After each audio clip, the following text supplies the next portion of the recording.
ఒక 10 సంవత్సరముల పూర్వము 10 years before, ఒక పెద్ద మనిషి an elderly person Sathya Sai Baba is god god god అని చెప్పాడు. declared that Sat Sai Baba is God, God. Sathya Sai బాబానే కాదు, ప్రతి జీవి ఎందుకు గాడ్ ఉన్నాడు.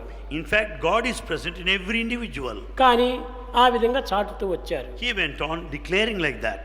తిరిగి తమ యొక్క అభిష్టమును కొంతవరకు విరుద్ధంగా మారేటప్పటికీ is not God, is not God అని చెప్పారు.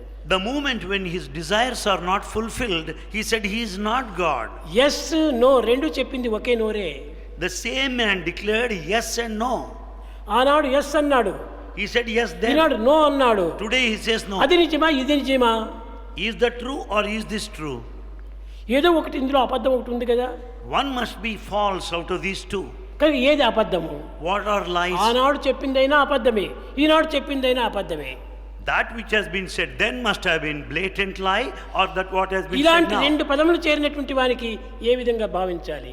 అది ఏ రాక్షస కృత్యం. The one who made contradictory statements is a demon.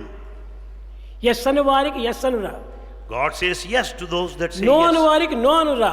If you say no, God says no. No ఎస్సులు నీ నోటికి గాని సాయికి సర్వం ఎస్ ఎస్ ఎస్.